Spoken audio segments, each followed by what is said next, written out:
Yes. First time mo magpa-balayage? O Mm. nagpa-balayage ka na rin before? Before. Okay. Doon sa kulay na, ay may white hair ka, yung problem mo white hair Oo, din. yun dito. Mm. Ano yan eh, nag-start yan nung nagpa-bleach ako dati. Hindi rin siya. Naka- Normal talaga siya, tumutubo talaga siya. Kasi kung sa bleach yan, lahat ng buko puti na eh. Ang dami na pinagdaanan na kulay. So, sa stress lang siya. Tanggal natin yung stress. Okay. Mm-mm. Yung gusto mo, parang sa atin lang na highlights. Hindi ganun karami. Dark no? yung base niya. Okay, sige. Or medyo Yung dagdagan. mga maninipis na... Pero medyo dagdagan kasi yung pinakita mo sa akin, kita lang siya kasi kulot.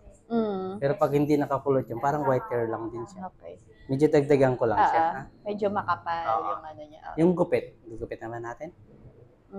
O check ko na lang siya mamaya. Mamaya na lang. Sige. Pa-prepare ko lang ha. Thank you. Palo kang pumuti sa kulay. Kasate lang siya. O, di ba? Sino ka dyan? Ayan. Alam mo naman pag-alaga nito, no? Purple shampoo, hindi mga pang-home treatment.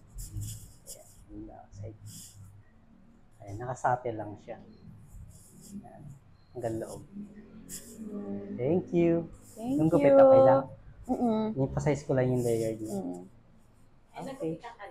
Thank you. Puno ko ng video yung likod. Thank you.